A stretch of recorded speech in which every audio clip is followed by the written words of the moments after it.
Admiral Vexthak stood on the bridge of his flagship, watching the empty space ahead. His 4 eyes focused on the tactical display showing 12 heavy cruisers positioned in a perfect circle. Each ship was massive, built for war, and equipped with enough firepower to destroy a small moon. The Kithaeron fleet had been waiting here for 3 days. "Admiral, the target should arrive soon," said his second-in-command, Officer Zaltak. The younger Kithaeron's scales were bright green, showing excitement. This would be his first encounter with humans. Vexthak's own scales had turned a darker shade of blue, the color of confidence and control. He had been fighting wars for over 40 years. He had conquered 17 different species and brought their worlds under Kithaeron rule. Humans would be number 18. "Tell me about these humans again," Vexthak said, though he already knew the answer. He wanted his crew to hear it. Zaltak pulled up the intelligence files. "They are a young species from a small planet called Earth. They have soft skin, no natural armor, and only 2 eyes. Their bones break easily. Most importantly, they are emotional creatures who panic under pressure." The bridge crew made sounds of amusement. How could such weak beings ever hope to fight the mighty Kithaeron hegemony? "Their ship is called the Meridian Dawn," Zaltak continued. "It is a cargo vessel carrying terraforming equipment to one of their colonies. The ship has light shields and no weapons. The crew is only 23 humans." Vexthak nodded. "And how many times have humans surrendered when faced with our forces?" "Every time, Admiral. In our last 5 encounters, they gave up immediately when they saw our ships. They even begged us not to hurt them." This was true. The Kithaeron military had a simple strategy that worked on every species they met. First, they would surround the enemy with overwhelming force. Then they would broadcast recordings of their previous victories, showing how they had crushed other civilizations. Finally, they would demand surrender. Fear would do the rest. The method had never failed. Weak species always chose to live as slaves rather than die fighting. The Kithaerons believed this proved their superiority over all other life forms in the galaxy.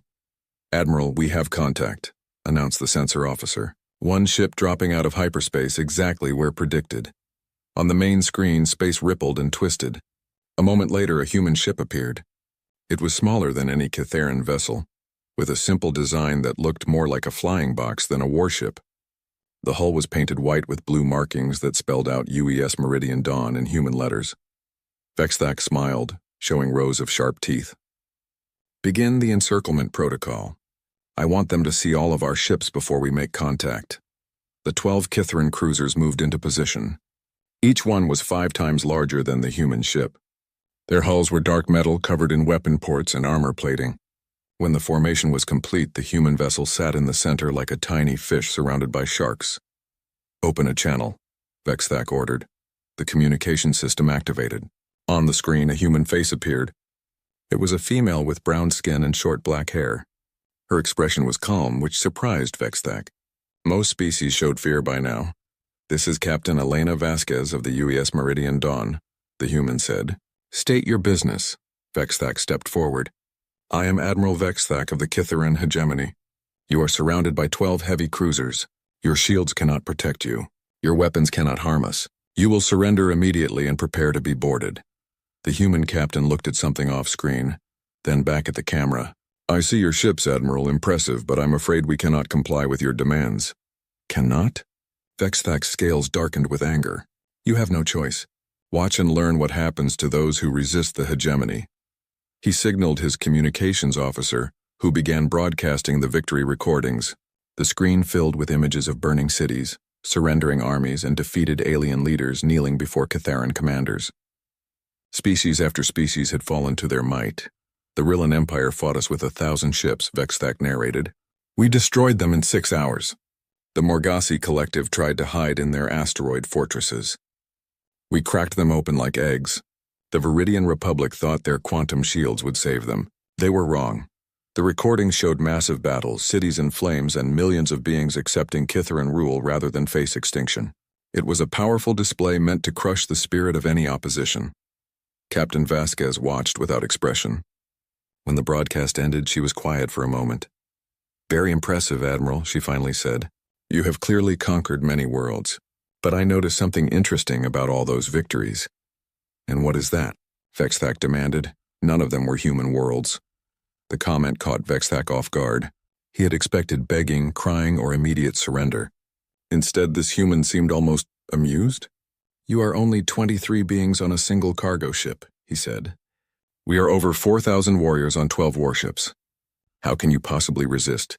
Captain Vasquez reached for something on her control panel. "Admiral, you seem to know a lot about other species, but not much about humans. Let me teach you something." Her hand pressed a button. Immediately, alarms began sounding on every Catheran ship. "What is happening?" Vexthak roared at his sensor officer. "Admiral, they are broadcasting some kind of signal. It appears to be a distress beacon." Vexthak laughed. "They are calling for help? There are no human ships within 50 light years. By the time any rescue arrives, this will be over." But Captain Vasquez was smiling now. "Admiral, you are correct. No human ships will arrive in time to save us. But that signal was not a distress call. Then what was it? A combat report. We just uploaded our sensor data, tactical analysis, and formal declaration of engagement to the Human Defense Network. Every human ship, station, and colony now knows exactly where you are, what you are doing, and what you did to our people at Kepler 442b. Vexthak felt a chill run down his spine. Kepler 442b had been a small human farming colony. His forces had destroyed it 2 months ago as a warning to other human settlements. How did she know about that? "You still die here," he said, trying to sound confident. Captain Vasquez nodded. "Maybe we do.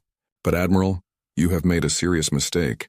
You studied our surrender records, but you forgot to study our war records. Humans have been fighting each other for thousands of years. We know how to fight. More importantly, we know when to fight." She leaned forward in her chair. "And Admiral, you just gave us a reason to fight." The transmission ended. Vexthak stared at the dark screen, feeling something he had not experienced in decades. Uncertainty.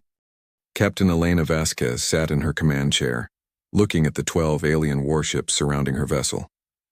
Each Catheran cruiser was massive and threatening, bristling with weapons that could vaporize her ship in seconds. Her crew of 23 watched their stations, waiting for orders. "Captain, they are hailing us again," reported Lieutenant Chen from the communications station. "Put them through," Elena said calmly.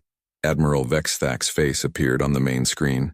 His 4 eyes showed anger, and his scales had turned a dark red color.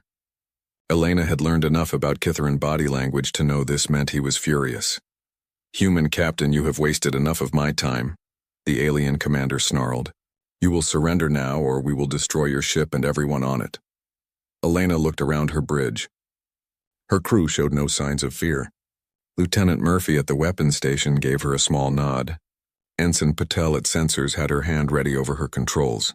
They all knew what was coming next. "Admiral, I have a counter-proposal," Elena said. "You and your fleet will leave this system immediately. You have 30 seconds to begin your retreat." The Catheran admiral made a sound that might have been laughter. "You cannot be serious. You are one small ship against 12 heavy cruisers. Your cargo vessel has no weapons, weak shields, and a hull made of simple metal. We could destroy you without even trying." 25 seconds, Admiral." Vexthak's scales turned an even deeper red. "Are all humans this stupid? Let me explain your situation more clearly." The screen changed to show a tactical display. Elena could see her ship as a tiny dot surrounded by much larger symbols representing the Catheran fleet.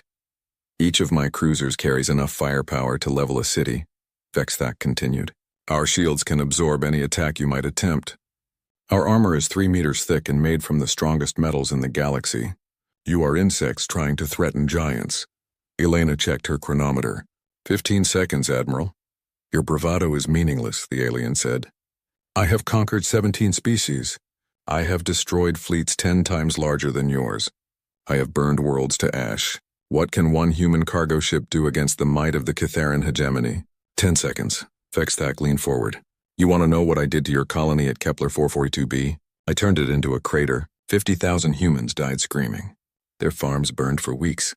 I kept some of them alive just so they could watch their world die." Elena's expression remained calm, but her crew tensed. They had all lost friends and family at Kepler 442b. The colony had been home to farmers, teachers, children, and elderly people who had never hurt anyone. The Catherans had attacked without warning, without mercy. 5 seconds.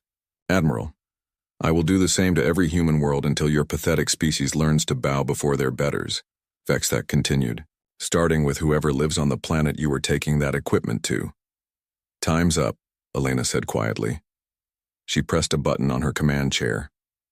Immediately, the bridge lighting changed from white to red. Warning sounds filled the air as her ship's computer began announcing status changes. Hull reconfiguration in progress. The computer said, "Weapon systems activating. Combat mode engaged." Vexthak stared at the screen in confusion. "What is happening to your ship?" Elena stood up from her chair. Behind her, the bridge was transforming. Panels slid away to reveal additional control stations. The main view screen expanded and split into multiple tactical displays. Her crew moved to combat positions they had practiced 1,000 times. "Admiral, let me introduce myself properly," Elena said. "I am Captain Elena Vasquez of the United Earth ship Retribution. We are not a cargo vessel." On every Kithaeron ship, alarms began sounding as their sensors detected massive energy signatures coming from the human vessel. What had appeared to be a simple cargo hauler was changing before their eyes. The Meridian Dawn's outer hull was sliding apart in sections, revealing the true ship underneath. Weapon ports opened along its length. Additional armor plating extended outward. The simple white and blue paint job fell away like a shed skin, showing the dark, angular lines of a human warship. "Impossible," Vexthak whispered. "My ship has been hunting your fleet for 2 months." Elena continued. "We knew you would ambush the next human vessel in this area, so we gave you exactly what you expected to see. The transformation was complete. Where the small cargo ship had been, now floated a sleek predator bristling with weapons. The UES Retribution was smaller than any single Kithaeron cruiser, but it looked far more dangerous. "Admiral, you made a mistake when you told me about Kepler 442b, Elena said. "Those 50,000 people you murdered. They were not soldiers. They were farmers, doctors, teachers, and children. They never threatened you or your people." Vexthak was trying to give orders to his fleet, but his crews were confused by the sudden appearance of a human warship. Their sensors were detecting energy readings they had never seen before. "You see, Admiral, you do not understand humans very well," Elena continued. "You think we are weak because we show emotion. You think we are cowards because some of us have surrendered rather than die, but you missed something important about human nature." She walked to the front of the bridge, her hands clasped behind her back. "We protect each other. When you hurt innocent humans, you make enemies of all humans. When you threaten our families, our children, our future, you turn ordinary farmers and teachers into warriors. You turn cargo captains into hunters." On the tactical display, the Kithaeron ships were trying to adjust their formation, but they were moving slowly, uncertain how to respond to this unexpected development. "The signal I sent earlier was not just a distress call," Elena said. "It was a combat declaration. Right now, every human in the galaxy knows that the Kithaeron hegemony has chosen war instead of peace. They know about Kepler 442b. They know you ambushed a ship in human space. They know you threatened to destroy more colonies." Elena turned back to face the screen. "Admiral, you have spent your career conquering species that were afraid to fight. Today you learn what happens when you attack a species that chooses to fight back." She nodded to her weapons officer. "Lieutenant Murphy, you may fire when ready." The young officer's hands moved over his controls. "Aye, Captain. All weapons armed and locked on target. Shall I begin with their flagship?" "Negative. Start with the ship on our starboard side. I want Admiral Vexthak to watch what happens to his fleet before we deal with him personally." Vexthak was screaming orders at his crews, demanding they open fire immediately, but the Kithaeron ships were still trying to understand what they were facing. Their targeting systems had been locked onto a cargo vessel. Now they had to recalibrate for a warship. That delay would cost them everything. "Human captain, you are outnumbered 12-1, Vexthak shouted. "Even if your ship has weapons, you cannot defeat my entire fleet." Elena smiled for the first time since the conversation began. It was not a pleasant expression. "Admiral, you are correct. This is not a fair fight." She paused. "It is not fair for you." The first shot from the UES Retribution was unlike anything the Kithaerons had ever seen. A beam of pure energy, bright as a small sun, reached across space and struck the Kithaeron cruiser designated Target 1. The alien ship's shields flared and died instantly. The beam continued through the hull, cutting the massive warship in half. Admiral Vexthak watched in horror as one of his most powerful ships simply ceased to exist.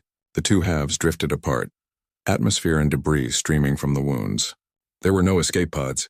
There had been no time for the crew to react. "Return fire," he screamed at his fleet. "All ships, destroy that human vessel now." The remaining 11 Kytheran cruisers turned their weapons toward the Retribution. Hundreds of energy bolts and missiles streaked across space. The combined firepower was enough to destroy a moon. Captain Vasquez stood calmly on her bridge as the enemy attack approached. "Defensive systems active," she announced. A shimmering barrier appeared around the human ship. The Kytheran weapons struck the barrier and simply disappeared, absorbed harmlessly by technology the aliens had never encountered. The Retribution emerged from the attack completely undamaged. How is that possible? Vexthak demanded of his science officer. "Unknown, Admiral. Their defensive screen is absorbing all energy and redirecting it somehow. Our weapons are having no effect." On the human ship, Lieutenant Murphy was already preparing the second shot. "Captain, next target locked. Shall I use the same weapon?" "Negative," Elena replied. "Let's show them our kinetic systems. Fire railgun maximum charge." The Retribution's hull opened to reveal a long, sleek cannon. Electromagnetic coils along its length began to glow with power. At the far end of the weapon, a solid projectile the size of a telephone pole was loaded and ready. The railgun fired with no visible beam or flash. The projectile accelerated to nearly the speed of light in less than a second. It crossed the distance to Target 2 so fast that the Kytheran ship's sensors barely detected it. The kinetic round struck the alien cruiser amidships and punched completely through it. The impact released energy equivalent to a nuclear explosion. The massive warship cracked in half, then exploded as its power core was breached. Flaming debris scattered in all directions. 2 down, 10 to go, Murphy reported. Vexthak was shouting orders, but his crews were panicking. 2 of their most powerful ships had been destroyed in less than a minute. The enemy had taken their best shots and hadn't even been scratched. "Admiral, we should retreat," suggested his second-in-command. "This human ship has technology we have never seen. We need to report back to Fleet Command." "No," Vexthak roared. "We still outnumber them 10 to 1. Concentrate all fire on a single point. Overwhelm their defenses." The remaining Kytheran ships moved into a tighter formation and focused their weapons on the Retribution's forward section. The combined energy output was enormous, far more than any single ship could generate. But the human vessel's defenses held. The shimmering barrier absorbed every shot, growing brighter as more energy struck it. "Captain, their focused attack is actually charging our defensive grid," reported Ensign Patel from the sensor station. "We are at 120% power." "Excellent," Elena replied. "Lieutenant Murphy, let's try something new. Load nanite warheads." Murphy's fingers danced over his controls. "Nanite missiles armed and ready, Captain. Targeting the 3 ships in their forward line. Fire." 3 small missiles launched from the Retribution, each no larger than a coffee cup. They looked insignificant compared to the massive alien warships. The Kytheran point defense systems tried to shoot them down, but the tiny weapons were too fast and maneuverable. Each missile struck a different cruiser and seemed to simply disappear, leaving small holes in the alien hulls. For a moment, nothing happened. Then the nanites began their work. Microscopic machines, smaller than bacteria, spread through the Kytheran ship's systems. They consumed metal, rewrote computer codes, and turned the aliens' own technology against them. Within minutes, the 3 targeted cruisers began firing on their own fleet. "What is happening?" Vexthak screamed as his ships attacked each other. "The nanites are reprogramming their systems," Elena explained calmly over the open channel. "Your ships now believe that other Kytheran vessels are enemy targets. They will continue firing until they are destroyed or until they destroy each other." One of the infected cruisers launched a full spread of missiles at Vexthak's flagship. The Admiral barely managed to raise shields in time to survive the attack. "Impossible technology," he snarled. "No species has weapons like these." "You are correct, Admiral," Elena replied. "No other species does. But then you have never fought humans before. We don't just build weapons to win battles. We build weapons to end wars." The 3 nanite-infected ships continued their rampage, firing on anything that moved. 2 more Kytheran cruisers were destroyed by their own allies before the remaining fleet managed to destroy the infected vessels. "Status report," Vexthak demanded. 7 ships lost, Admiral. We have 5 cruisers remaining, including the flagship.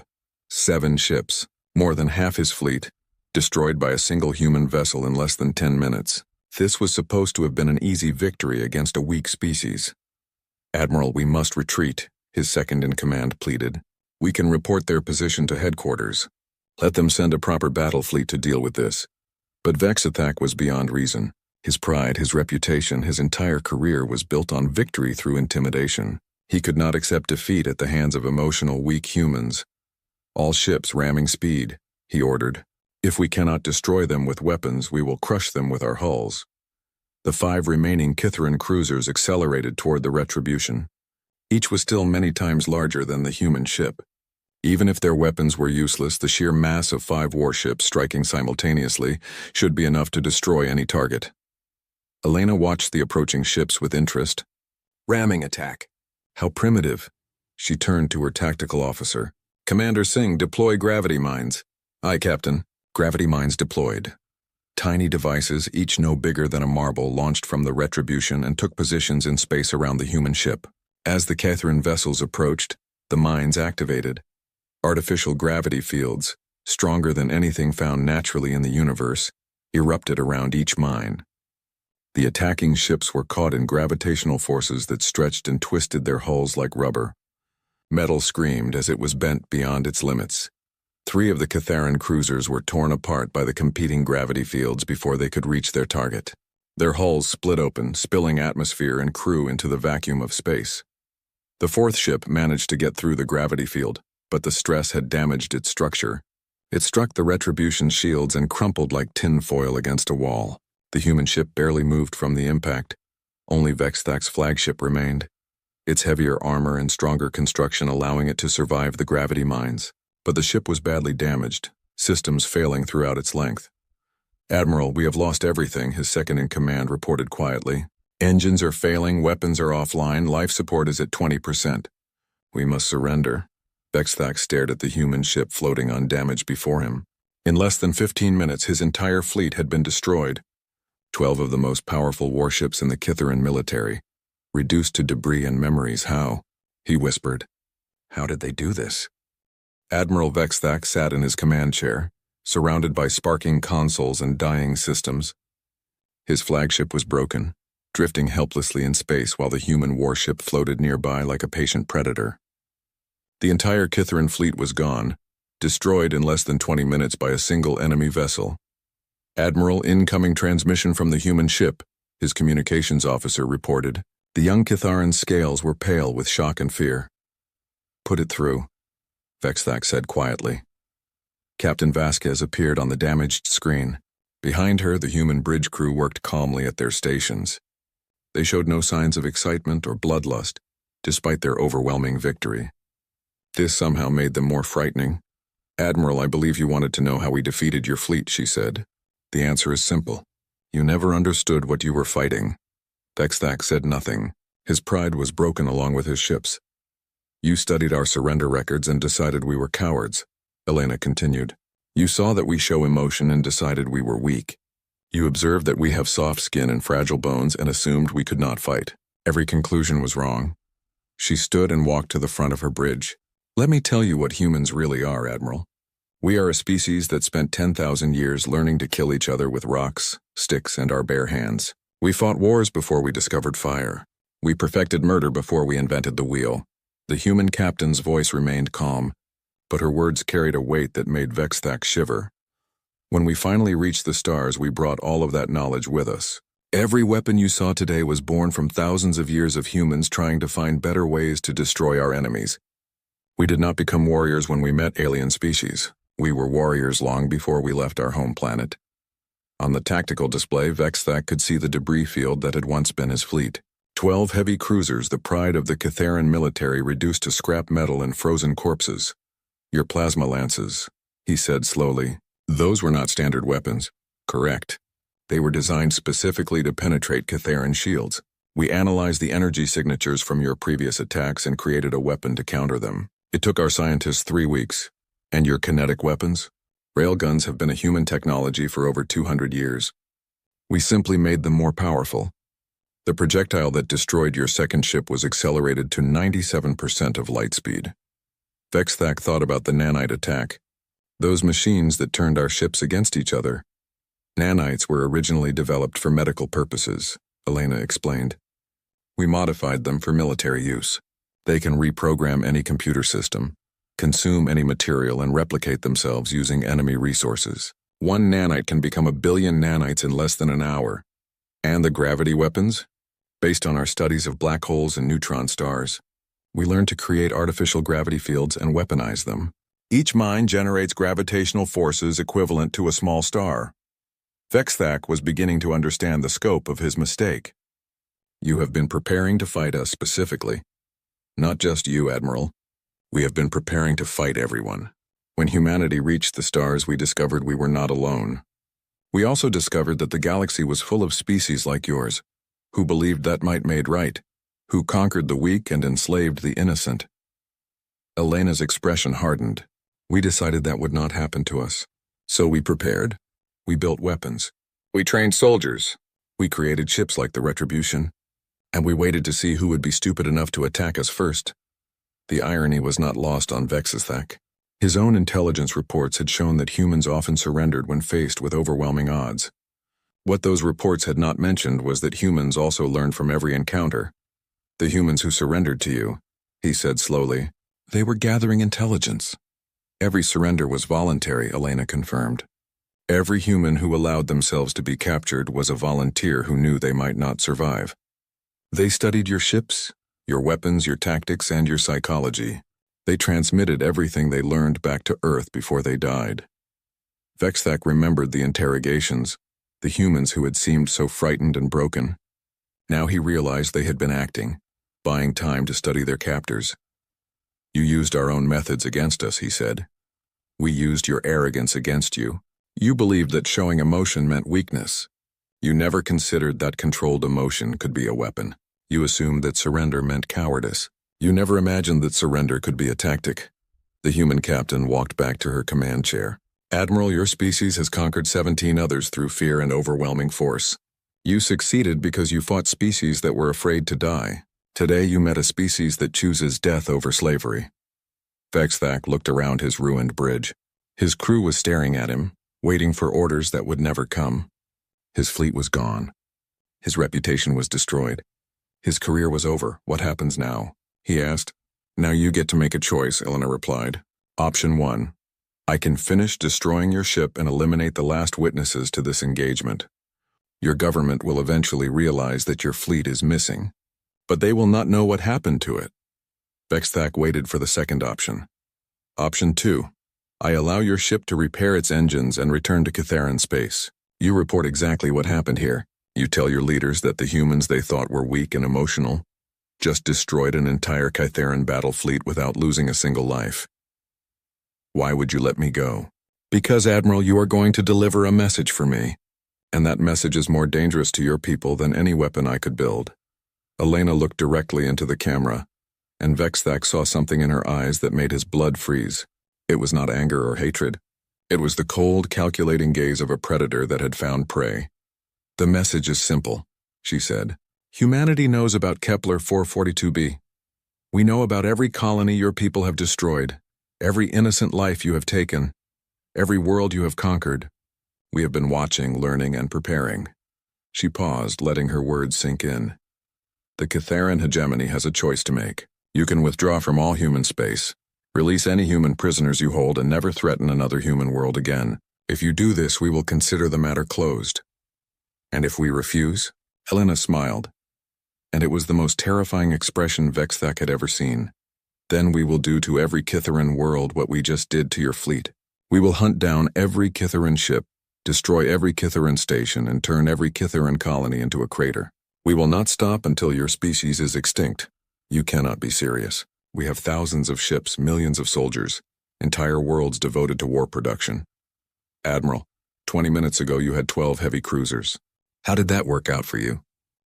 3 weeks later, Admiral Vexthak stood before the Kytheran High Command on the capital world of Kythara. The massive chamber was filled with the most powerful military leaders in the hegemony. Their scales showed colors ranging from deep purple to bright orange, indicating emotions from curiosity to rage. Repeat your report. Admiral, demanded Supreme Commander Yathaga, the highest-ranking military officer in Kytheran space. Her four eyes focused on Vexthak like targeting lasers. Vexthak had given this report dozens of times over the past weeks. Each time his audience reacted with the same mixture of disbelief and fury. My fleet of 12 heavy cruisers engaged a single human vessel in the Terminus Nebula, he said in a flat voice. The ship appeared to be a cargo hauler called the Meridian Dawn. It was actually a warship in disguise, designated the UES Retribution. And this single ship destroyed your entire fleet? Asked General Kexvar, his scales bright red with skepticism. Yes, sir. In approximately 20 minutes, using weapons and technology we have never encountered before. The chamber erupted in angry sounds from the assembled officers. Many refused to believe that humans, whom they considered an inferior species, could possess such advanced military capabilities. The humans must have had reinforcements, suggested Admiral Nexcon. Hidden ships, long-range support, something you missed. No, sir. Sensor records confirm it was a single vessel, operating alone. I have brought the complete tactical recordings for analysis. Supreme Commander Wythoga activated the holographic display in the center of the chamber. The battle played out in miniature, showing the systematic destruction of the Kithaeron fleet by advanced human weapons. The assembled officers watched in stunned silence as their most powerful warships were reduced to debris. These recordings could be faked, someone suggested weakly. The wreckage of my fleet is still floating in the Terminus Nebula, Vexthak replied. Any ship can verify the debris field. The humans left it intact as a message. When the recordings finished, the chamber was quiet for several minutes. Finally, Supreme Commander Wythoga spoke. What did this human captain want? She gave me a message to deliver, Vexthak said. The humans know about our attack on their colony at Kepler 442b. They know about all of our military operations against their species. They have been studying us, learning our weaknesses and preparing countermeasures. He paused, remembering Captain Vasquez's cold smile.